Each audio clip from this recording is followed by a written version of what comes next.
என்னுடைய பரிசுத்த நாமத்துக்கு மகிமை உண்டாகட்டும். ஆண்டவராகிய இயேசு கிறிஸ்துவின் நாமத்தினாலே அனைவரையும் நான் வாழ்த்துக்கிறேன். வழக்கமாக இருக்கிற பைபிள் ஸ்டடி ஓடு சேர்ந்து இன்றைக்கி ஒரு விசேஷ ஒரு ஆராதனை இருக்குது.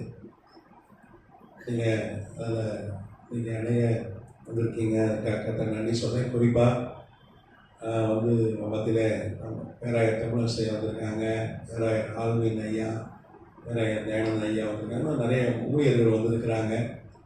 எல்லாரையும் நான் இந்த சீகன் பால் பைபிள் இன்ஸ்டியூட் சார்பாகவும் இயேசு கிறிஸ்துவின் பூர்ண விசுவாச திருச்சபை சார்பாகவும் நம்ம ஐயா சொன்னப்பன் ஐயா மற்றும் பாஸ்டர்மா குடும்பத்தார் வந்திருக்கிற தேவ பிள்ளைகள் ஊழியர் சார்பாக அவங்களை வரவேற்கிறேன். கர்த்தரவங்களை ஆசீர்வதிப்பாராக. கர்த்தராமத்துக்கு சொல்கிறோம். இன்றைக்கு தேவ ஊழியர் 2 பேராயர் மாத்திரை வந்திருக்காங்க. அருட்பொழிவு ஆராதனை மத்தியில் நடைபெறும். இப்போது கொஞ்சம் நமக்கு ஸ்டடி, அதுக்கப்புறம் வழக்கமாக ஆராதனைக்கு போயிடலாம். கர்த்தராம சொல்கிறோம். நம்ம தொடர்ந்து சபை வரலாறை குறித்து பார்த்துட்ருக்கோம். 6 சபை காலங்களை ஆய்வு செஞ்சிட்டோம். 7வது சபை காலம் இன்றைக்கி ஆய்வு செய்யணும். ஆனால் நமக்கு இன்றைக்கி இன்னைக்கு ஒரு நிகழ்வு இங்கே இருப்பதுனால வேறு ஒரு காரியங்களை குறித்து பேசும்படியாக போதிக்கும்படியாக கர்த்தர் உள்ளத்தில் ஏவுனதுனால அதை குறித்து நம்ம பார்க்க போகிறோம். மத்தியில் இருக்கிற பேராயர் தமிழரசு ஐயா, ரைட் தமிழரசு ஐயா ஜெபம் பண்ணுவாங்க. கர்த்தர் நம்மோடு பேசும்படியாக இந்த கான்செக்ரேஷனை கர்த்தர் அருட்பொழிவு ஆராதனை கர்த்தர் ஆசீர்வதிக்கும்படியாக ஸ்டேசி டயசிஸ் உடைய தலைவர் நமக்கு ஜெபம் பண்ணுவாங்க. செபிப்போம். அதிகமாக நேசித்து வளர்த்துகிற நன்மையின் போன்ற ஒரு பிதாவை, ஆசீர்வதிக்கப்பட்ட உண்மையான கொள்கையின் நாளுக்காய் நன்றி. தேவன் என் குறித்ததை தடை செய்ய ஒரு நாள் முடியாதப்பா. நாளில் கூட ஆண்டவரே விசேஷமாய் நீர் மேலே மூலியமாக இந்த ஸ்தலத்தில் வைத்து செய்யப்படுகிற எல்லா நிகழ்வுகளையும் நீங்கள் ஆசீர்வதி. பரிசுத்த ஆவியானுடைய ஆளுகை கருத்துக்களை ஒப்புக் கொடுக்கிறோம். ஆண்டவரே, நீர் பரலோகத்தின் சுத்தத்தை பூமியில் ஆண்டவரே உங்களுடைய தாசலை கொண்டு நீ தெரிந்து கொண்டவர்களை கொண்டு நீ நிறைவேற்றுவதற்காக சொன்னார். தாயின் கருவிலை உருவாகும் முன்னே அந்த பெயர் சொல்லி அழைத்து உலக தோற்றத்துக்கு முன்பாகவே தகப்பனுடைய அறையில் இருக்கும்போது நாம் தெரிந்து கொண்டே சொன்னோம். கிருபை, இரக்கம், அன்பு, தயவு எங்கள் மத்தியில் உண்டாகட்டும் சாமி. தொடர்ந்து இந்த ஊழியத்தை ஆசீர்வதியும், ஸ்தல சபையும் ஊழியர்களின் ஆசீர்வதியும், குடும்பத்தாரை ஆசீர்வதியும், திருச்சபை மக்களை ஆசீர்வதியும். இதெல்லாம் வந்திருக்கிற ஒவ்வொரு பேராயருக்காகவும் ஆண்டவரே ஊழியருக்காகவும் திருச்சபை நடத்துகிற ஆண்டவரே தேவதாசனுக்காகவும் நன்றி செலுத்துகிறோம். ஆண்டவரே இந்த விஷயம் கான்சன்ட்ரேஷன் கற்று பொறுப்பேடுங்க, நடத்துங்க, பெரிய காரியம் செய்யுங்க. இந்த இடத்துல விஷயக்கினா மகிமை எங்களை மூடிக்கொள்வதாக சாமி. ஆண்டவரே இந்த உலக மாம்சம் பிசாசு இவங்களை ஜெயிக்க கத்த கிருபை செய்யுங்க. மத்தியில் காணப்படுவதா பரிசுத்த ஆவியானவர் எங்கள் மத்தியில் அளவில்லாமல் கிரியை செய்கிறார். கர்த்தர் நம்மை நினைத்திருக்கிறார், அவர் நம்மை ஆசீர்வதிப்பார். கர்த்தர் நம்மை நினைத்திருக்கிறார், அவர் நம்மை ஆசீர்வதிப்பார். கர்த்தர் நம்மை நினைத்திருக்கிறார், அவர் நம்மை ஆசீர்வதிப்பார். கர்த்தர் செய்ய நினைத்ததை ஒருபோது தடைபடாத கர்த்தர் எனக்காக யாவையும் செய்து முடிப்பார். கர்த்தர் எனக்காக யாவையும் செய்து முடிக்கிற தேவன் வட்டாரத்திற்கு ஒரு பெரிய கருவியாக, கூர்மையுள்ள பருக்குள்ள இயந்திரமாக கர்த்தர் நம்மை மாற்றப்படுவாராக. இந்த புதிய வருஷத்தில் தரிசனங்கள் நிறைவேறுவதாக. தரிசனங்கள் நிறைவேறட்டும் அப்பா, வாக்குத்தத்தங்கள் நிறைவேறட்டும் ஆண்டவர். திருச்சபை இந்த பகுதிக்கு எடுத்து பயன்படுத்துவீரா இயேசுவின் நாமத்தில் பிதாவே.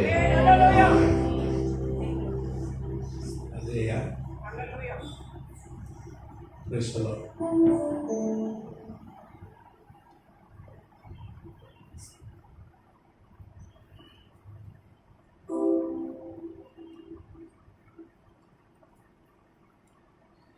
கர்த்தருடைய பரிசுத்த நாமத்துக்கு ஸ்தோத்திரம்.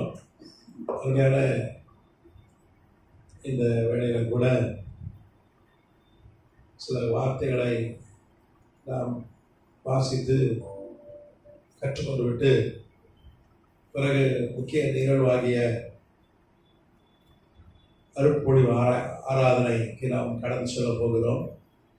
அருமையான சொன்னப்பன் ஐயாவுக்கு நான் நன்றி சொல்கிறேன். ஏன்னா எப்போ ஹாலிடேஸ் உடனே சரியில்லை அவர் வந்து தலையாட்டிடுவார். கர்த்தர் நல்லவர். அல்லேலூயா. இன்னைக்கும் இங்கே தொடர்ந்து நமக்கு ஹாலிடேஸ் நடந்துட்டு தான் இருக்கு.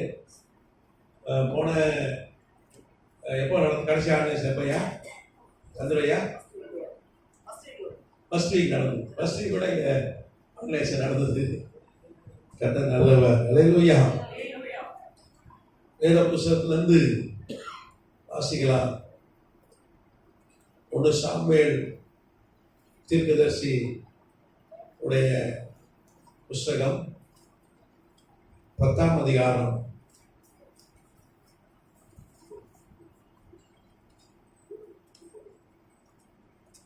25 27 வரைக்கும். 1 சாமுவேல் 10ஆம் அதிகாரம் 25 27 வரைக்கும்.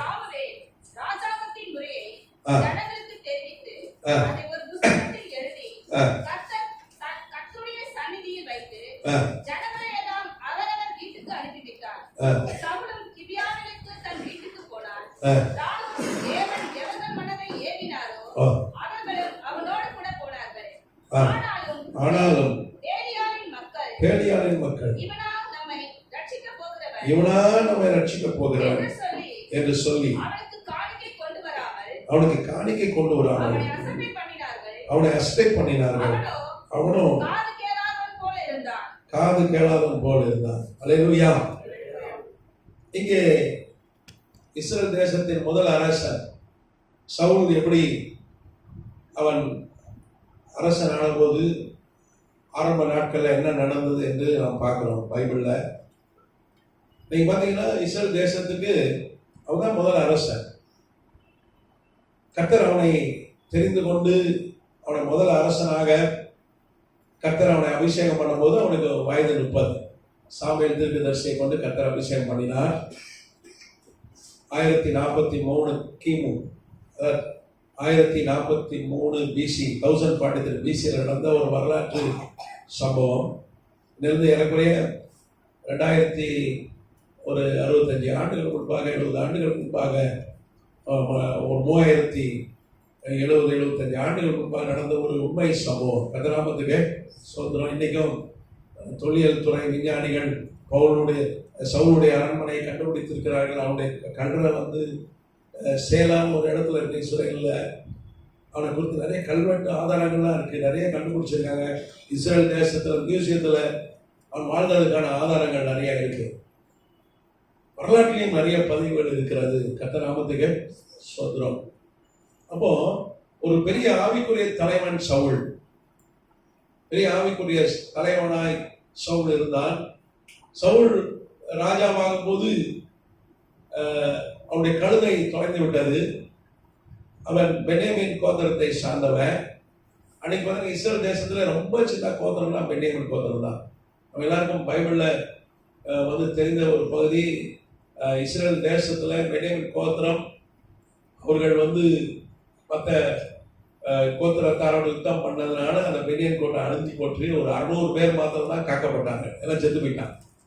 எல்லாரும் தெரிஞ்ச ஒரு வரலாறு. ஏன்னா ஒரு பெண்ணை கற்பழித்து கொலை செய்து விட்டார்கள். அதே கிபியா என்கிற சவுல் வாழ்ந்த பட்டணம் தான், அந்த ஊர் தான். தங்கிறதுக்கு ஒரு கணவன் மனைவி வந்தார்கள். அப்போது அங்கிருந்த பொல்லாத மனிதர்கள் அந்த பெண்ணை வந்து பாலியல் வன்முறை செய்து கொலை செய்து விட்டார்கள். அதுக்கு நீதி கேட்கறதுக்கு தான் பென்யமீன் கோத்திரத்தார்ட்ட கேட்ட பொழுது அவர்கள் வந்து குற்றவாளிகளை ஒப்படைக்க மாட்டேங்கிறாங்க. காப்பாற்றுற சூழ்நிலையில, விட்டு கொடுக்காத சூழ்நிலையில அவங்க குற்றவாளிகளை அவங்க பிடித்து கொடுக்கல. அதனால ஒரு போரே போட்டது. பென்யமீன் கோத்திரத்துக்கு எதிராக கர்த்தர் என்ன பண்ணார்? மற்ற 11 கோத்திரத்தாரும் யுத்தத்துக்கு போய் பென்யமீன் கோத்திரத்தை அழிச்சு போட்டாங்க. பிள்ளைகள், ஆண், பெண்கள் எல்லாம் கொல்லப்பட்டார்கள். வெறும் 600 ஆட்கள் மாத்திரம் தான் மிஞ்சினாங்க. அந்த 600 ஆட்கள் தான் மறுபடியும் அவங்களுக்கு பொண்ணு கொடுக்க கூடாதுன்னு சத்தியம் பண்ணிட்டாங்க. கர்த்தர் சமூகத்தில் அவங்களுக்கு நாங்கள் பொண்ணே தரமாட்டோம் அப்படின்னு வேற சத்தியம் பண்ணாங்க. அப்படிதான் இந்த பென்யமீன் கோத்திரம் அழிஞ்சு போச்சு. ரொம்ப சின்ன கோத்திரம்.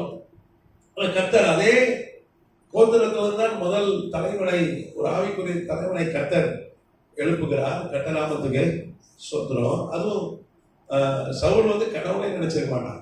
இப்படி நம்ம பாண்டிச்சேரி ஒரு சின்ன மாநிலம், அதுக்கு ஒரு எம்பி இருக்காங்க. அந்த எம்பியால ஒரு மத்திய அமைச்சராக கூட ஆக முடியாது இந்திய தேசத்துல. இந்திய தேசத்துல ஒரு ராஜா ஆகணும்னா, ஒரு பிரைம் மினிஸ்டர் ஆகணும்னா யூபியில இருக்கணும், இல்லை குஜராத்தா இருக்கணும், இல்லைன்னா மகாராஷ்டிரா இருக்கணும். இப்படி இந்த பெரிய மாநிலத்திலிருந்து தான் இதுவரைக்கும் பிரதமர்கள் வந்திருக்காங்க. கர்த்தநாமத்துக்கு ஸ்தோத்திரம். மோடி ஐயா கூட யூபியுடைய எம்பி தான். என்னதான் குஜராத்தை சார்ந்தவர் இருந்தாலும் யூபியில தான் போட்டிட்டு 2 முறை என்ன பண்ணியிருக்காரு, அவர் ஜெயித்து இருக்கிறார்.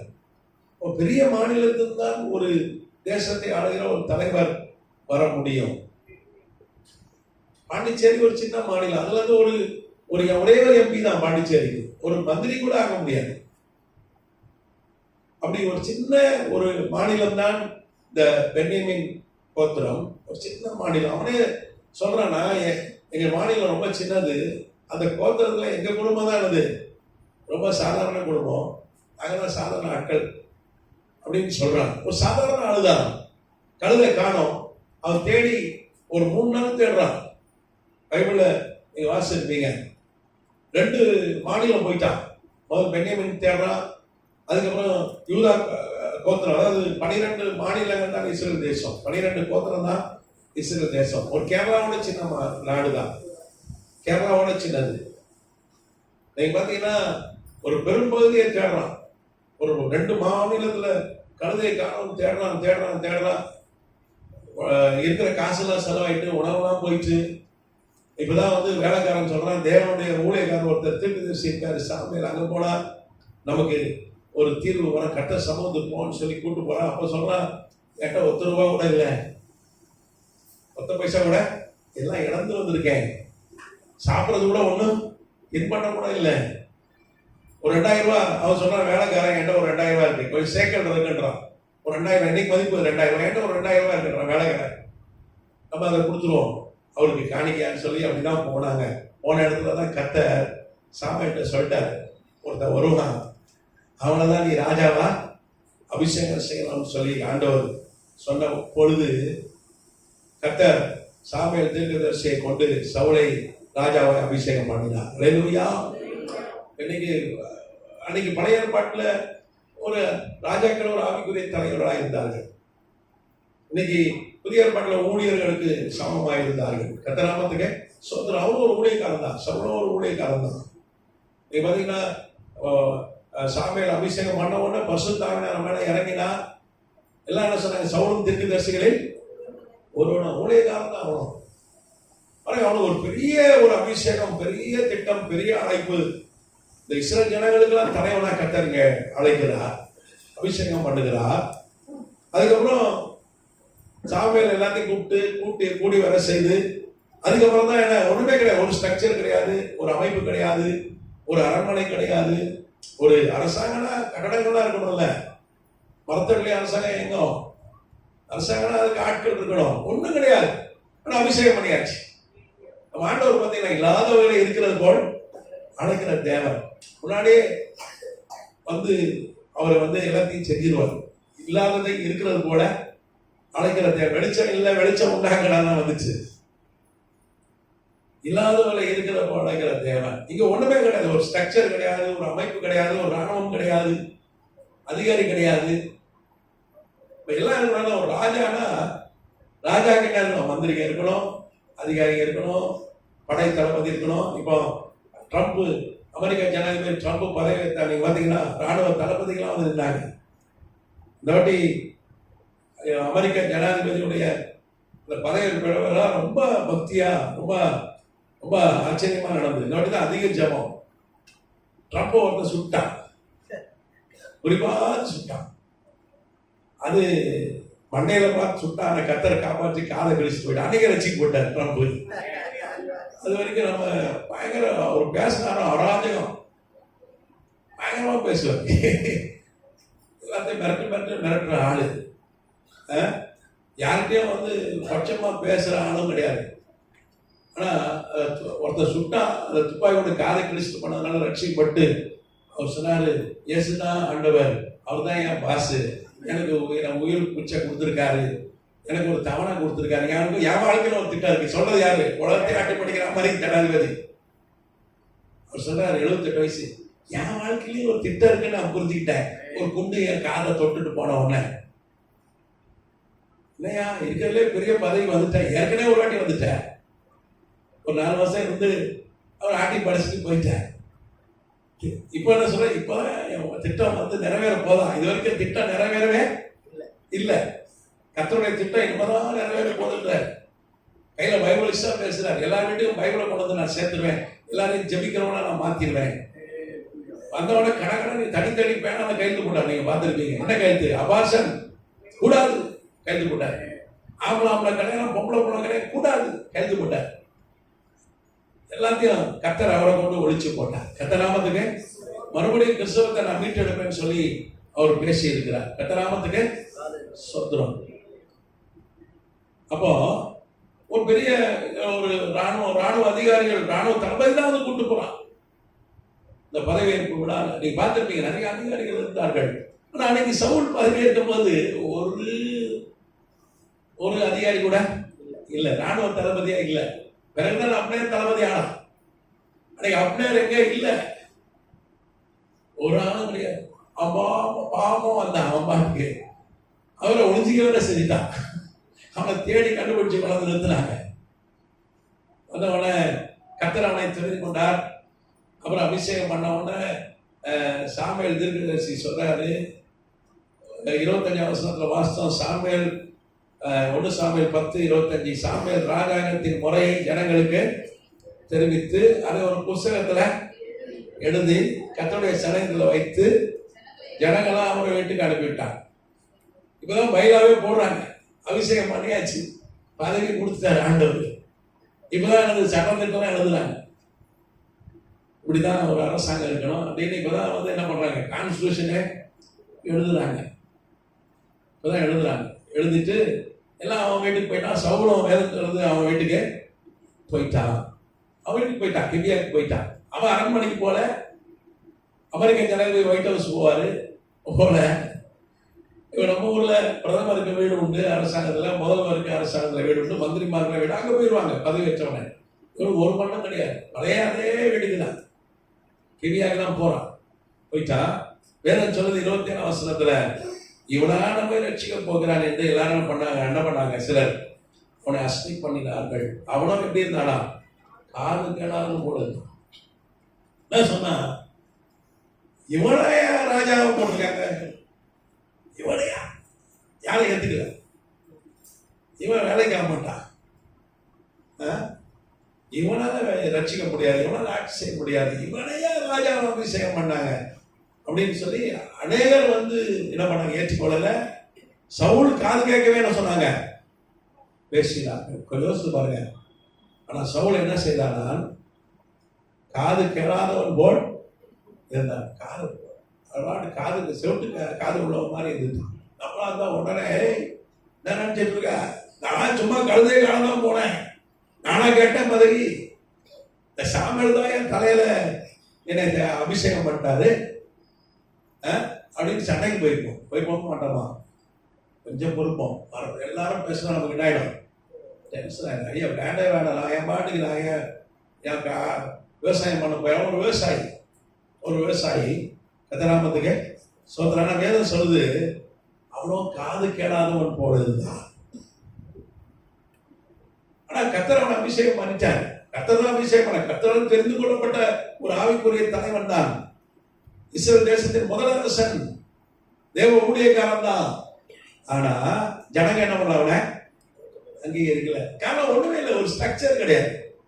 இப்பெல்லாம் ஒரு மந்திரி போனா கூட கார்ல லைட் சர் சர் சர் சுத்துது, ஃப்ரண்ட்ல ஒரு போலீஸ் அதிகாரி வண்டி போகுது. இவர் நாட்டுக்கே ராஜா, ஒண்ணும் கிடையாது. அந்த காலத்துல ரொம்ப பந்தா. இப்ப ஜனநாயக முறையில இவ்வளவு பந்தா இருக்குன்னா, அந்த காலத்துல அரசர்கள் எப்படி இருந்திருக்கணும்? பந்தா ஒண்ணும் கிடையாது. ஏன்னா ஒண்ணுமே கிடையாது. ராஜா அவ்வளவுதான். ஒரு ராஜ்யம்னு சொல்லிக்கிற மாதிரி ஒண்ணுமே இல்ல. ஜனங்களும் என்ன பண்றாங்க? இவனா ரட்சிக்க போறான்னு இவனை பரியாசம் பண்ணுகிறாங்க. கர்த்தநாமத்துக்கு சோத்திரம். நீங்க பாத்தீங்கன்னா 31 வயசு வரைக்கும் ஒண்ணுமே செய்யல. நீங்க வரலாறு படிச்சீங்கன்னா சவுலுடைய வரலாறு பைபிள்லயும் இருக்கு. நீங்க வரலாறுலையும் படிச்சீங்கன்னா 30 வயசுல ராஜா ஆகிட்டா, ஒரு வருஷம் ஒண்ணும் செய்யல, விவசாயம் தான் பார்த்தான். ராஜான்றதுக்கு எந்த ஒரு காரியமும் அவனுக்கு கைக்குள்ள, ஒரு அரண்மனை வரல, ஒன்றும் வரல, ஒரு ராணுவம் வரல, ஒன்றும் வரல. நீங்க பாத்தீங்கன்னா 1 சாமுவேல் புஸ்தகம் 11ஆம் அதிகாரம் 8-9 தான் இப்போ கர்த்தர் அவனுக்கு ஒரு ராஜாக்குரிய ஒரு வேலையை கொடுக்கிறார். 1 சாமுவேல் 11:8 அவர்களை பேசைகளை இலக்கம் பார்த்தான். இஸ்ரவேல் புத்திரரில் 3 லட்சம் பேரும் யூதா மனுஷரில் 30,000 பேரும் இருந்தார்கள். கர்த்தர் நாமத்துக்கு சோத்திரம். நீங்க 7ஆம் வசனம் வாசிச்சீங்கன்னா, ஆமா, அப்பொழுது கர்த்தரால் உண்டான பயங்கரம் ஜனத்தின் மேல் வந்ததுனால ஒருமனப்பட்டு புறப்பட்டு வந்தார்கள். அவர்கள் பேசைகளை இலக்கம் பார்த்தான். 3 லட்சம் பேர் இஸ்ரவேல் புத்திரர்களும் யூதா புத்திரர்ல 30,000 பேர் வந்தாங்க. இப்போ 3,30,000 பேர் வந்துட்டாங்க சொல்லிட்ட. ஒரு வருஷம் 3 பேர் கூட அவனை சீட்ல எல்லாம் திட்டுறான், அவனை கேலி பண்றான். இவன் லாக்கி இல்லையா? இவன் பாஸ்டருக்கு லாக்கி இல்லை, பிஷப்புக்கு லாக்கி இல்லை, ராஜாவுக்கு லாக்கி இல்லை, இல்ல இந்த தொழிலுக்கு லாக்கி இல்லை, வேலைக்கு லாக்கி இல்லை, இந்த குடும்ப தலைவனுக்கு லாக்கி இல்லை, இந்த மாதிரி லாக்கி இல்லை, ஒன்றுத்துக்கு பிரயோஜனம் இல்லை, இவனால முடியாது அப்படின்னு இங்க சொல்றாங்க. ஆனா வேதம் சொல்லுது, ஒரு வருஷம் சும்மா தான் கிடந்தான். அதுவும் எல்லாரையும் இவனை பரியாசம் பண்ணி கொண்டே இருந்தார்கள். காது கேளாதவன் போல இருந்தான். ஒரு வருஷம் அவன் செவிட்டுக்கு காது உள்ளவன் மாதிரி காது கேளாதவன் போல இருந்தான். கர்த்தநாமத்துக்கு சோத்திரம். அமைதியா இருந்தான், சொல்லிட்டு போய் எருமாட்டு மேல மழை பெஞ்ச மாதிரி ஒரு வருஷம் சும்மா இருந்தான். இப்ப கர்த்தரை பாருங்க, ஒரு சம்பவம் நடக்கிறது. என்ன சம்பவம்? நீங்க 1 சாமுவேல் 11ஆம் அதிகாரம் வாசிக்கிறார். ஆகாசு ஒரு அம்மோனிய அரசன், அம்மோன் புத்திர அரசன். இன்னைக்கு அம்மோன் பாத்தீங்கன்னா யோர்தான் நாடோடு சேர்ந்திருக்கு. ஜோர்டான் நாடுன்னு ஒரு நாடு இருக்குல்ல, அதான் அம்மோன். அன்னைக்கு இஸ்ரேல் தேசத்துல பக்கத்துல ஜோர்டான் ஒரு நாடு இருக்கு.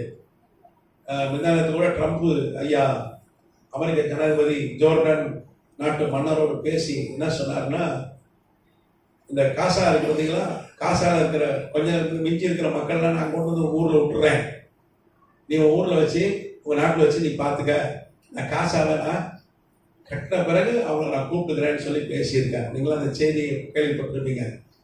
உலகத்துல அது அரங்கிலே ஒரு பரபரப்பான ஒரு செய்தி. காசாவை விட்டு நீங்களாம் போனாதான் நான் கட்ட முடியும். காசாவை ஏறக்குறைய தரமட்டமாயிட்டு வேத வசன தீர்க்க தரிசனம் காசை அழிஞ்சினோன்னு போட்ட அந்த தீர்க்க தரிசனம் அப்படியே நிறைவேறிச்சு.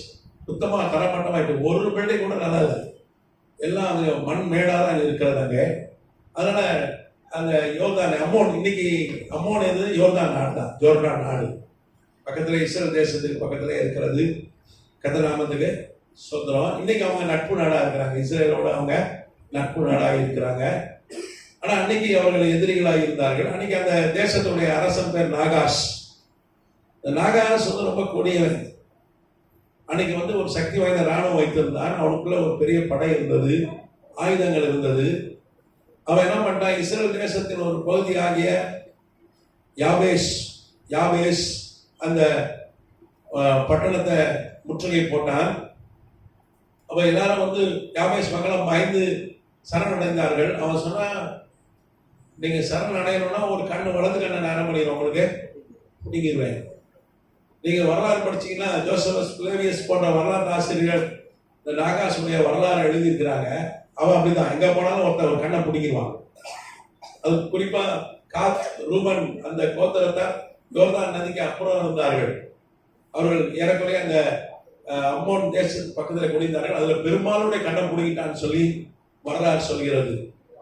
அவ்வளவு கொடிய ஒரு மன்னன் அவன், ஒரு ஈவிரக்காதவன், ஒரு ராட்சசன் என்று சொல்லலாம். அவன் இப்போ யாபேசை சொல்ந்து கொண்டான். யாபேஸ்ல மக்கள்லாம் கதறாங்க, நாங்கள் சரணடைஞ்சிடறோம், எங்களை விட்டுருங்க, நீங்கள் என்ன சொன்னாலும் நாங்கள் கேட்கணும், உங்களை அடிமையாக கூடாது, அவசரம் இல்லை ஒரு கண்ணை நான் என்ன பண்ணிடுவேன் பிடிக்கிறேன்னொன்னே அவன் ஒரு சான்ஸ் கொடுக்குறான் அவனுக்கு. நீங்கள் யாரையாவது கூப்பிட்டுவாங்க சண்டைக்கு.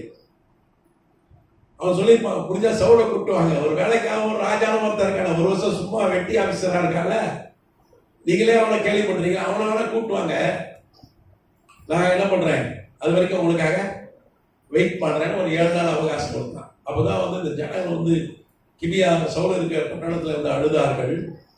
அழுத போது சவுல் எங்க இருந்தாமோ வயல்ல இருந்தான். வேதம் சொல்லுது 5ஆம் வசனம் 1 சாமுவேல் 11:5, சவுல் மாடியில் பின்னாலே வயலில் இருந்து வந்தான்.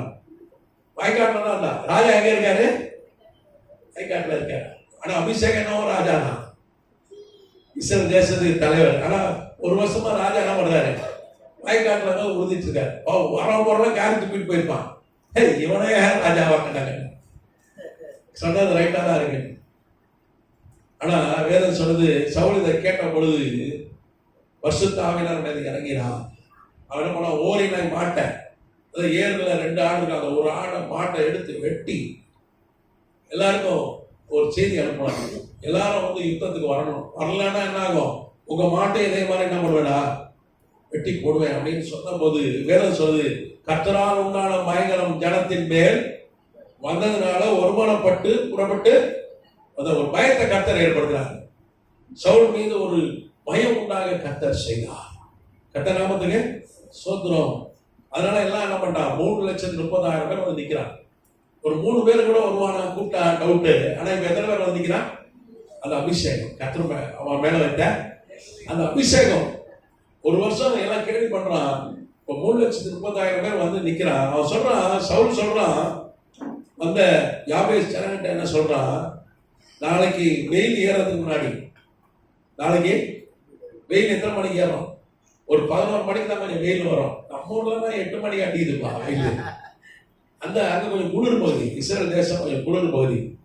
மார்ச் மாசம் தான் ஆண்டவராக இயேசு கிறிஸ்து மார்ச் 15 தான் இந்த பூமியிலே மனிதனாய் வந்து பிறந்தார். டிசம்பர் 25 கிடையாது, கிமு 4. அவ்வளோ ஒரு அடி பண்ணியிருக்கோம்.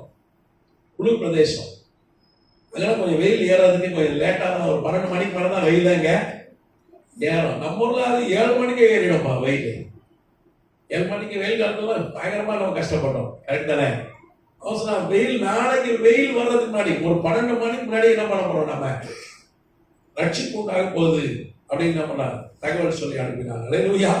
நாளைக்கு வெயில் ஏறுவதற்கு முன்னே உங்களுக்கு ரட்சிப்பு கிடைக்கும் என்று கிலியாத்தில் இருக்கிற யாபேஸ் மனுஷருக்கு சொல்லுங்கள் என்றார். அவனை கர்த்தர் பாருங்க, அவனோட இருந்து அவன் யுத்தம் பண்ணி அவனுக்கு ஒரு பெரிய வெற்றியை கொடுக்கிறார். அல்லேலூயா. அம்மோன் புத்திரனை தோற்கடிக்கிறான், யாபேசை நாகாஸ் அரசனை தோற்கடிக்கிறான். அப்பதான் 12ஆம் வசனம் 1 சாமுவேல் 11:12 ஜனங்க சொல்றாங்க, அப்பொழுது ஜனங்கள் சாமுவேலை நோக்கி, சவுலா நமக்கு ராஜாவாய் இருக்க போகிறான் என்று சொன்னவர்கள் யார்? அந்த மனுஷரை நாங்கள் கொன்று போடும்படிக்கு ஒப்பு கொடுங்கள் என்றார்கள். இப்போ ஜனங்க என்ன சொல்றாங்க, யாரெல்லாம் கேள்வி பண்ணாங்க, லாக்கில் இவரா வந்து நமக்கு ராஜாவா இருக்க போறான்னு சொல்லி பரியாசம் பண்ணார்களோ, அந்த ஆட்கள்லாம் நமக்கு இன்னைக்கு என்ன பண்ணணும், நம்ம அவங்களுக்கு தண்டனை கொடுப்போம்னு சொன்னாங்க. பாருங்க, சவுல் அமைதியா இருந்தான் 1 வருஷம். ஆனா அவன் செயல்பாடுகள் மூலமாக அவன் செயல்பட்டான். ஏன்னா அவன் அபிஷேகம் பண்ணப்பட்ட உடனே சாமுவேல் என்ன சொல்லி அனுப்பினார், கைக்கு நேரிடதை நீ செய் அப்படின்னு சொல்லி அனுப்பினார். இப்போ சவுல் வந்து செயல்படுகிறவனா இருந்தான். அதனால்தான் பெரிய வெற்றி கிடைத்தது. தன்னுடைய செயல்பாட்டின் மூலமா யாரெல்லாம் அவனை வந்து இவனா வந்து இந்த தலைவர் பதவிக்கு, இந்த ஊழியக்காரன் பதவிக்கு, இந்த ராஜா பதவிக்கு இவெல்லாம் வந்து தகுதியா லாய்க்கான்னு சொன்ன ஆட்கள் வாயை அடைத்து போகும்படி நம்ம அவன் செயல்பாட்டின் மூலமா அங்கே நிரூபிக்கிறதை பார்க்கிறோம். அல்லேலூயா. அதுக்கப்புறம் அவனுடைய ராஜ்யம் வளர்ந்தது. பைபிள்ல இருக்கு, வரலாறுல இருக்கு. கர்த்தர் நாமத்துக்கு ஸ்தோத்திரம். அப்போ இன்னைக்கு நம்மள வந்து அநேகர் அப்படிதான் பேசுறோம். இப்போ இன்னைக்கு 2 பேராயர் இங்க இருக்காங்க, இங்க ஐயா பேராயர் ஐயா இருக்காங்க, நாங்களாம் ஊழியக்காரங்க நிறைய பேர் இருக்கோம். எங்களே கேவலமா தான் பேசலாம். இந்த ஆள்லாம் ஊழியத்துக்கு நான் வந்தேன் அப்படிதான் பேசுறான். ஆனா நம்ம அவனுக்கு வாயில பதில் சொல்லக்கூடாது. செயல்பாடுகள் நம்ம செயல்படணும். ஒரு சொல்லலாம், இவனுக்கெல்லாம் கல்யாணத்துக்கு வாழ்க்கைய சரவணமா சொல்லுவாங்க, இவனுக்கு தேவையா கல்யாணம், இவனுக்கு கல்யாணம் பண்ணி வச்சுட்டாங்க அப்படின்வாங்க. இவெல்லாம் வந்து அப்படி நம்மளை சொல்றாங்க, அப்புறம் பரிகாசம் பண்ணுகிறார், நம்ம காது கேட்க பேசுறாங்க. ஆனா நம்ம இந்த காதில் வாங்கி அந்த காதில் விட்டு அமைதியாக தான் இருக்கணும், அவங்ககிட்ட சண்டைக்கு போகக்கூடாது. ஆனால் என்ன பண்ணணும், செயல்பாட்டின் மூலமா என்ன பண்ணணும், நம்ம நிரூபிக்கணும். அல்லேலூயா. ஒரு பெரிய ஊழியக்காரர் ஒருத்தர் இருக்கார், ரொம்ப வேண்டிய ஊழியக்காரர். அவர் ஒரு நாள் என்ன சொன்னார், எப்பா என் மகன் மிஷினரியா போக ஆசைப்படுகிறான் பீகாருக்கு, ஒரு பெரிய ஃபங்க்ஷன் ஒன்று வைக்கிறான், நீ தான் வந்து என்ன பண்ண அவனுக்கு மிஷினரி ஆர்டினேஷன் கொடுக்கணும், நீ தான் மிஷினரி ஆர்டினேஷன் கொடுத்து ஒரு பெரிய ஃபங்க்ஷன் எல்லாரும் கூட போற, நீ வா அப்படின்னாரு. நான் போனேன், பயங்கரமா இருந்தது. பிஷப் ஆர்டினேஷனோட பயங்கரமா இருந்தது, அவ்வளோ கிராண்டா இருந்தது, அவ்வளோ கிராண்டான ஏற்பாடு. பயங்கரமா வந்தான் அந்த தம்பி, பயங்கரமா சாப்பாடு, எல்லாம் சொந்தக்காரமா வந்தாங்க, எல்லாம் கிஃப்ட் வாங்கிட்டு பயங்கரமா வந்தாங்க. அப்படியே பார்த்தேன், ரொம்ப ஆர்வமே அட்டகாசமா இருக்கியா, பீகாருக்கு போறேன்னு. அவன் எல்லாம் படிச்ச தம்பி தான், ஒரு இன்ஜினியரு வந்தான். அப்பவே ஒரு சிலர் சொன்னாங்க, இவன் ஒரு மாசம் கூட இருக்க மாட்டான். அது கேட்க சொல்றான், ஆடம்பரம் கிராண்டா இருக்கு ஆண்டேசன், ஆனா இவன் பாரு ஒரு மாசம் கூட இருக்க மாட்டான், ஓடி வந்துடுவான். நான் சொல்றேன், தம்பி பாடு வரும், சோதனை வரும், நீ நினைச்சதுனால ஊழியம் செய்ய ஓடி வந்துடாது. அது எப்படி, அதெல்லாம் முடியாது, அங்கதான் இருப்பேன், நீ வேணா அப்புறம் அங்கேயே கல்யாணம் அங்கேயே செட்டில் பாருங்கன்னு சொன்னான். ரொம்ப சந்தோஷமா அவனை ஆடையம் பண்ணி போனான். இவங்க சொன்ன மாதிரியே வந்துட்டான். எனக்கு ஃபோன் பண்ணான், இந்த சூழல் வந்து சரியில்லை அப்படின்னா.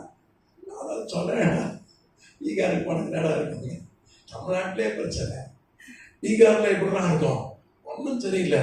அவங்க சொல்லிச்சா வளர்ந்த பையன், ஒரே ஓட்டம் ஓடி வந்து இப்போ ஐடி கம்பெனியில் வேலை செய்யறான்.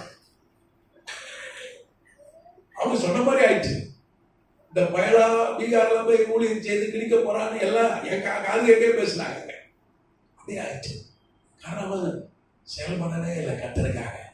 ஆண்டவர் வந்து செயல்படுக, நம்ம செயல்படணும்னு கத்தர் சொல்றார். தேர்தல சபை இங்க ஆண்டவர் என்ன பேசுறார், வெளிப்படுத்துற விஷயத்துல முந்தின இருந்த கிரியை விட உங்க கிரியை வந்து அதிகமா இருக்குன்னு சொல்லி ஒரு சர்டிஃபிகேட் கொடுக்குறோம். அப்போ நம்ம ஒவ்வொரு நாளும் செயல்பாடுல நாளுக்கு நாள் என்ன பண்ணோம், நம்ம வாயை அடக்கிட்டு செயல் என்ன பண்ணணும், நம்ம காண்பிக்கிறோம்.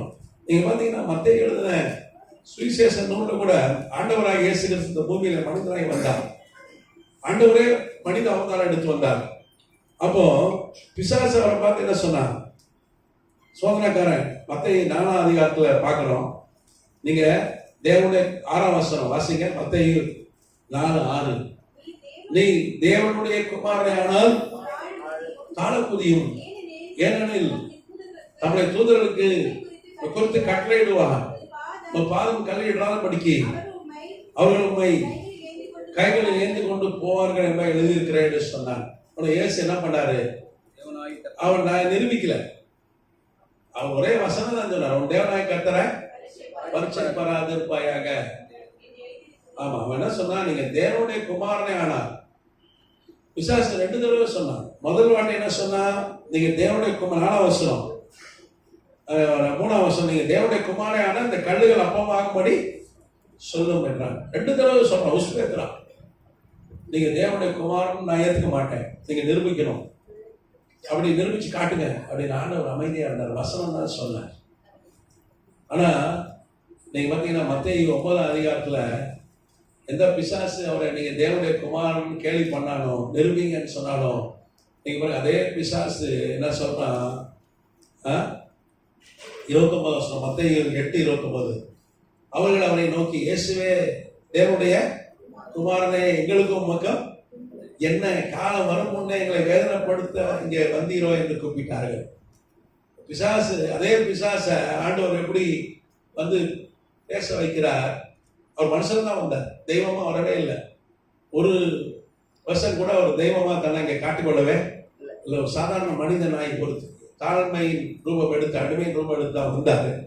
இப்ப பிசாசு என்ன சொல்லுது, நீங்க தேவனுடைய குமாரனே நிரூபிங்கன்னு சொன்னாரே பிசாசு, இப்ப என்ன சொல்லுது, நீங்க தேவனுடைய குமாரனே எதுக்கு நீங்க சீக்கிரமா வந்து எங்களை துரத்துறீங்க அப்படின்னு சொல்லிச்சு. அப்போ செயல்பாடுகள் அவர் செயல்பாடுகள் மூலமா என்ன பண்ணார்? அந்த காரியங்களை அவர் என்ன பண்ணார்? நிரூபித்தார். கர்த்தர் நாமத்துக்கு ஸ்தோத்திரம். சிலுவையில் தொங்கும்போது கூட அந்த 100க்கு அதிபதி அவனும் சேர்ந்தா கேள்வி பண்ணான், நீங்க தேவனுடைய குமாரனை ஆனா இறங்கி வாங்கன்னு சொன்னால, இந்த கல்லர்கள் கேள்வி பண்ணது மாதிரி இந்த வலது பக்கம் கிறிஸ்மாஸ்னு ஒரு குற்றவாளி, இடது பக்கம் ஜஸ்டஸ்னு ஒரு குற்றவாளி, எல்லாம் சேர்ந்தா கேள்வி பண்ணாங்க. கிளேவியஸ் என்கிற ஒரு ராணுவ அதிகாரி தலைமையில தான் ஆண்டவரை இயேசு கிறிஸ்துவை சிலுவையில் அறைந்தார்கள். 14,000 ராணுவ வீரர்கள். அந்த பாதுகாப்பு கூட போதல, வேற வழி இல்லாம பயந்து நடுக்கத்தோடு தான் அவரை சிலுவையில் அறைந்தார்கள். ஏன்னா அங்கே எருசலேமிலே அவர் கழுத மேல ஏறி ஒரு பவனியா வந்தாரு பாருங்க.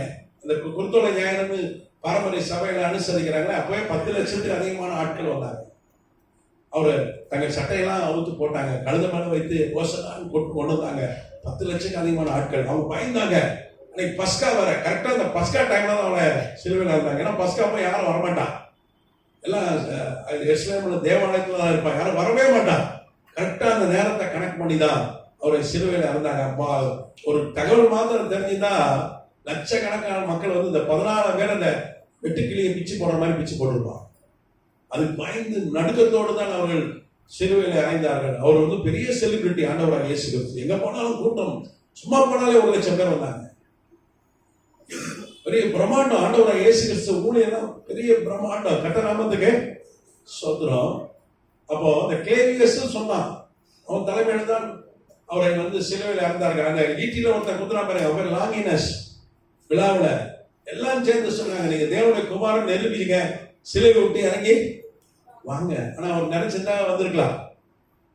அவர் தேவனா தன்னை காட்டிக்கொள்ளவே இல்லை. ஏன்னா அதுக்கு தானே வந்தார், சிலுவையில தொங்கி மறிக்கிறதுக்கு தான் வந்தார். அவர் தன்னுடைய செயலில் கண்ணும் கருத்துமா இருந்தார். அவர் தன் ஜீவனை விட்ட பொழுது அவங்க எல்லாம் என்ன சொன்னாங்க? ஒரு மெய்யாகவே தேவனுடைய குமாரன் என்று சொன்னாங்க. செயல்பாடுகள் தான் நம்ம நிர்வகிக்கும். செயல்படணும். நானா வந்து ஊழியத்துக்கு வரும்பொழுதுதான் நான் வந்து பிரசங்கிக்கணும்னு ஒரு முடிவு எடுத்து வரவே இல்லை. நான் ஏஜியில் தான் ஆரம்ப காலத்தில் ஊழியம் செய்தேன். ஏன்னா ஃபஸ்ட்டு எனக்குள்ள ஒரு தீர்மானம் பண்ணேன், 60 வயசு தான் பிரசங்கம் பண்ணோம். அது வரைக்கும் என்ன பண்ணோம், பாஸ்டர் ஐயா கூட இருந்து ஏதாவது வேலை செய்யணும், அவருக்கு கார் ஓட்டணும். அன்னைக்கு கம்ப்யூட்டர்லாம் கிடையாது, அன்னைக்கு செல்ஃபோனு இந்த வாட்ஸ்அப்பு அந்த இதெல்லாம் அன்னைக்கு கிடையாது. நாங்கள் எழுதுவோம், எல்லாமே எழுதுவோம், கையில் தான் எழுதுவோம். நீங்கள் தான் டைப் எல்லாம் பண்ணிடுறோமே, எல்லாம் கடிதம் எழுதுவோம். நிறைய விஷயம் வேலை, இந்த வேலையில் செஞ்சு தந்தால் போதும். ஆக்சிடென்ட்டாக தான் நான் வந்து பிரசங்கியாராக ஆனேன். ஐம் ஆக்சிடென்ட் பிரசங்கியார். ஆக்சிடென்டல் பிரைம் மினிஸ்டர் ஒரு புஸ்தகம் வந்துச்சு, அந்த மாதிரி ஆக்சிடென்டல் பிரசங்கியார் தான். இப்படிதான் வந்தேன் பிரசங்கியாரா. கர்த்தர் நாமத்துக்கு ஸ்தோத்திரம். அப்புறம் 2008 கொஞ்சம் கர்த்தர் கிளை சபையெல்லாம் கொடுத்தாரப்போ ஒரு பெரிய இந்தியாவிலே ஒரு பெரிய ஸ்தாபனம் இருக்கிறது, மிகப்பெரிய ஸ்தாபனம். அதனுடைய தலைவர் என்ன சொன்னார், இவ்வளோ சபையில் வைத்திருக்காங்க, இதெல்லாம் ஒழுங்குபடுத்தி நான் கொடுக்குறேன், ஒரு ஸ்தாபனமாக அவனை ரெஜிஸ்டர் பண்ணி தருகிறேன்னு சொல்லி அவர் செலவுலே அவங்க ஆட்களை விமானத்தில் அனுப்பி எனக்கு அதை ரெஜிஸ்டர் பண்ணி கொடுத்தார். 2008 பேராயர் ஆயாச்சு. ஆனால் பேராயர்கிட்ட துட்டு கிடையாது. 50 கோடி கடன் இருக்கு. எவ்வளோ கடன் இருக்கு? அவன் இன்னைக்கு மதிப்பு ஒரு 50 கோடி இருக்கு. ஆனால் பேராயர் நிறைய கிளை சபையில் இருக்கு. பேராயர்கிட்ட ஒன்றுமே கிடையாது. இப்போ சவுல் அப்படி தானே, ஒன்றும் கிடையாது. நீங்க பார்த்தீங்கன்னா அம்மோனியருடைய யுத்தம் பண்ணும்போது சவுல்கிட்ட ஆயுதமே இல்லைன்னு வேதம் சொல்லுது. பிற்பாடு அவர்கள் பெலிஸ்தர்கிட்ட அடுத்த வருஷம் யுத்தம் பண்ண அப்போ ஆயுதம் இல்லை. 2 பேர்கிட்ட தான் ஆயுதம் இருந்தது. யாருக்கெல்லாம் சவுல்கிட்ட ஒரு கத்தி இருந்தது, யோனாத்தான்கிட்ட ஒரு கத்தி இருந்தது. இப்படிதான் இருந்தது அவங்க நிலைமை. அவங்க டயசிஸ் அப்படிதான் இருந்தாரு, அவங்க ஸ்தாபனம் அப்படிதான் இருந்தது. இதுதான் இந்த ஆரம்ப அனுபவமா தான் இருந்தது. ஆனா கர்த்தர் வர வர அவனை ஆசீர்வதித்தார். செயல்பாடுகள் தான் ஆண்டவர் பார்க்க. நம்ம உழைக்கணும், வேலை செய்யணும், கடினமா உழைக்கணும், அதெல்லாம் பார்க்கிறேன். இன்னைக்கு நம்ம வெறும் வாய் உள்ள வந்து ஒன்றும் வேலைக்கே அவன் வாய் உள்ள பிள்ளை பிழைக்கணும், அதெல்லாம் சும்மா உலகத்தான் சொல்லுது. வாய் உள்ள பிள்ளை பிழைக்காது, செயல்படுற பிள்ளை தான் பிழைக்கும். மோசை கூட பார்த்தீங்கன்னா செங்கடல் பக்கத்தில் நின்று ஜோம் பண்ணிட்டே இருந்தான். ஆண்டவர் சட்டம் ஜோம் பண்ணதை நிறுத்து, செயல்படும், போ, செங்கடல் பிழைந்த. வெறும் ஜபமும் பத்தாது, ஜபிக்கணும், செயல்படவும் செய்யணும். அப்பதான் வந்து நம்ம நிரூபிக்க முடியும். ஜனங்கள் மத்தியில் மற்ற யாரும் நம்மளை கேள்வியா பேசுறாங்களோ அவங்க மத்தியில் நம்ம நிரூபித்து காட்ட முடியும். கர்த்தர் நாமத்துக்கு ஸ்தோத்திரம். இன்னைக்கு கர்த்தர் கிருபையில நிரூபித்து காட்டுற ஒரு கிருபையை கொடுத்துருக்காரு. ஆரம்பத்தில் 50 கோடி ரூபாய் கடன், ஒரு வாகனம் கிடையாது, கட்டடங்கள்லாம் கிடையாது. இன்னைக்கு கொஞ்சம் கட்டடங்கள் வாகனங்கள்லாம் இருக்கு. இன்னைக்கு கொஞ்சம் கிளை சபைகள் வளர்ந்துருக்கிறது, கிளை ஊழியர்கள் வளர்ந்துருக்கிறது. அன்னைக்கு நிறைய பேர் கிளை செஞ்சாங்க, சொந்தக்காரங்க நிறைய பேர் கிளை சொன்னாங்க, எல்லாம் பிரயாசமானா. ஆனா நான் அமைதியாக அந்த காலை வாங்கிட்டு இந்த காலை விட்டு செயல்பட ஆரம்பித்தேன். கர்த்தர் செயல்பட கிருபை செய்தார். அதனாலதான் இன்னைக்கு இவ்வளவு தூரம் வந்திருக்கிறோம். வாழ்ந்தாலும் ஏசம், வாழ்ந்தாலும் ஏசம். இதான் உலகம். நீ நல்லா இருந்தாலும் திட்டம், கெட்டு போனாலும் திட்டம். தான் உலகம். ஆனா செயல்படணும். சவுல் செயல்பட்ட மாதிரி உன் கைக்கு நேரிடுறதை செய் அப்படின்னு சொன்னார் பாருங்க ஆண்டவர். சாமுவேல் மூலமா அவன் கைக்கு நேரிடுறதை செய்தான். கர்த்தர் அவனை ஆசீர்வதித்தார். ஒரே ஒரு வசனத்தை வாசித்து நான் முடிச்சிடறேன். நமக்கு அடுத்தது மெட்ரக்குள்ள முடிச்சிடணும். பிரசங்கி புஸ்தகம் 9ஆம் அதிகாரம் 10ஆம் வசனம். பிரசங்கி 9:10 வாசிக்கலாம். செய்யும்படி உன் கைக்கு நேரிடுகிறது எதுவோ, செய்யும்படி உன் கைக்கு நேரிடுகிறது எதுவோ அதை உன் பலத்தோடு செய். அதை உன் பலத்தோடு செய். நீ போகிறது பாதாளத்திலே செய்கை வித்தையும் அறிவும் ஞானம் நீ இல்லை. போகிற பாதாளத்துல செய்கையும் வித்தையும் அறிவும் ஞானம் ஞானமும் இல்லை. நீ யாரை கொண்டு கர்த்தர் நமக்கு இந்த வார்த்தையை எழுதி கொடுக்கிறார்? சாலமோன். சாலமோன் ஒரு பேரரசன், பெரிய ஞானி. இப்ப எழுதும்போது 53 வயசு அவனுக்கு. சாலமோன் 23 வயசுல ராஜாவாயிட்டான். 23 வயசுல எப்படி ராஜாவானா? அவங்க அப்பா தாவீது அரசன், அதனாலதான் அரசன் ஆயிட்டான். அவங்க அப்பா கஷ்டப்பட்டு அரசனான, ரொம்ப பாடுபட்டு. ஆனா இவன் ரொம்ப ஈஸியா என்ன பண்ணிட்டான்? அரண்மனையில இருந்து டக்குன்னு அப்படியே வந்து சிங்காசனத்துல உட்காந்துட்டான். சொகுசா வந்துட்டான். புது அப்படித்தானே? அப்பா நல்லா இருந்தா பிள்ளை ஈஸியா அதுல முடிவான், வந்துடுவான். ஆனா அவன் என்ன சொல்றான்? கைக்கு நேரடி செய் அப்படின்றான். 53 வயசுல அவன் அப்படி சொல்றான். 23 வயசுல சங்கீதம் எழுதுனவன் அவன் தான். நீதிமொழி புஸ்தகம் 40 வயசுல எழுதுனான். 51 வயசுல என்ன பண்ணிட்டான்? பின்வாங்கி போயிட்டான். ஏன் பின்வாங்கினா? அவிசுவாசியான விக்கிரகார செய்கிற மனைவிகளை கட்டினான். பொதுவாக நம்மால் என்ன தெரியுமா சொல்லுவான்? விசுவாசி கட்ட மாட்டேங்கிற, ஒரு அவிசுவாசி கட்டுறேன். ஆனா போங்க பாஸ்டர் ஐயா, அந்த பிள்ளைய நான் விசுவாசியா மாத்தி காட்டுறேன். நீங்க சவால் எண்ணி 1 வருஷத்துல அவ்வளவு கொண்டு சபையில சேர்த்து ஞானசாரம் எடுக்க வைக்க அப்படி சொன்னாலும் எனக்கு தெரியும். நீங்க இந்த கல்யாணத்தை நடத்துங்க, 1 வருஷம் டைம். 1 வருஷம் கழிச்சு தான் அவன் மொட்டை அடிச்சுட்டு வரான், மொட்டை போட்டு வரான். சாலமோனோட பக்தி உள்ளவன் எவனும் கிடையாது. ஒரு தீர்க்கதரிசி, அவன் பெரிய ஊழியக்காரன். 23 வயசுல சங்கீதம் எழுதுனவன், வார்த்தை வெளிப்பட்டது எவ்வளவு பெரிய விஷயம். வேத புஸ்தகத்துல ஒரு புக் எழுதணும்னா கர்த்தருடைய வார்த்தை வராம எழுத முடியாது. ஆனா நம்மால என்ன பண்ணிட்டா? அவிசுவாசியா கேட்டதுனால, அவிசுவாசியோட சம்மந்தம் கடந்ததுனால வாழ்க்கை போச்சு. பேர்பட்ட ஆளு. ஆண்டவரே இவனை மாதிரி ஒரு ஞானி இல்லைன்னு சொன்னாரு, இவனை மாதிரி முட்டாள் இல்லைன்னு நம்ம சொல்ற அளவுக்கு என்ன பண்ணிட்டான்? போயிட்டான். கர்த்தரை 2 முறை தரிசனாகி பேசி அவனை திருத்தி கொண்டார். அது திருந்தி வந்த பிறகுதான் 51 வயசுல விக்கிரகாரன் போயிட்டான். 53 வயசுல தான் என்ன பண்றாங்க? பிரசங்க எழுதுறான். அவன் என்ன சொல்றான்? ஐயோ செயல்பாடு இல்லைன்னா விளங்காதியா, செயல் எங்க அப்பா பேரை வச்சுதான் ஓட்டிட்டேன் எவ்வளவு காலம், ஆனா செயல்பட்டாதான் ஏன் முடியும் அப்படின்னு சொல்லி 53 வயசுல அவன் அதை எழுதுறான். கர்த்தர் நாமத்துக்கே சொத்துறான். அப்போ யாரா இருந்தாலும் சரிதான், நமக்கு என்ன பின்னாடி இருந்தாலும் சரிதான், ஒரு இப்பதான் நம்ம தொடக்கத்துல இருந்தாலும் சரிதான். ஆனா நீங்க செயல்படும் போது கர்த்தர் என்ன பண்ணுவார்? உங்க கைகளின் பிரயாசங்களை ஆசீர்வதிப்பார். செயல்படணும், செயலாதான் காட்டணும். நீங்க பாத்தீங்கன்னா புத்தி உள்ள ஸ்திரீ புகழப்படுவார். எதுக்காக புகழப்படாமல் போட்டிருக்கு? இது அவன் செய்கைகளால் புகழப்படுவார். அழகா இருக்காங்கனால யாரும் புகழ போறது? அழகு வீண், சௌந்தரியம் வீண். செயல்பாடுகளால்தான் ஒரு பெண் புகழப்படுவாள் என்று வேதம் சொல்லுது. கரெக்டா? அப்போ செயல்பாடுகள் எல்லாருக்கும் முக்கியமா இருக்கு. ஒரு நீங்க இப்போ அருமையான தேவதாசர்கள், ஊழியர்கள், பிஷப்மார்கள் இங்க இருக்கிறாங்க. இன்னைக்கும் 2 பேராக நம்ம வந்து கான்சன்ட்ரேட் பண்ண போறோம். அது போக இன்னைக்கு வேலை செய்யறவங்க, தொழில் செய்யறவங்க, மற்றும் குடும்ப பொறுப்புல இருக்கிறவங்க உண்டு. யாரா இருந்தாலும் சரி, உங்களை நிரூபிக்கணும்னா நீங்க என்ன பண்ணணும்? ஜெபித்தா மாத்திரம் போதாது, செயல்படும். ஜெபிக்க செய்யணும். அதுக்கு வெறும் செயல்பாடும் உழைக்காது. ஜெபிக்கையும் செய்யணும், செயல்படையும் செய்யணும். அதிகமா உழைக்கணும். அப்படி செய்யும் பொழுது என்ன பண்ணுவார்? கர்த்தர் நம்மை ஆசீர்வதிப்பார், நம்மளை உயர்த்துவார். கண்களை மூடி ஜெபம் பண்ணலாம். அன்பின் பிதாவே, கேட்ட அந்த வார்த்தையின்படி ஆண்டவரே, நாங்கள் நன்றாக ஜெபித்து அதிகமாய் செயல்பட உதவி செய்ய. யாராவது வந்து எங்களை தவறாக பேசும்போது நாங்க அவங்களுக்கு பதில் கொடுக்காமல், செயல்கள் மூலமாய் பதில் கொடுக்க, வார்த்தைகளால பதில் கொடுக்காம எங்களுக்கு உதவி செய்யுங்கப்பா. இன்னைக்கு அருமையான 2 பேராயர்களுக்கு அருட்பொழிவு ஆராதனை இருக்குப்பா. அவங்க தேவரை நீங்க அதை நடத்தி ஆசீர்வதித்து அபிஷேகிப்பீராக. தொடர்ந்து நடத்துங்க. இயேசுவின் நாமத்தில் பிதாவே. ஆமென்.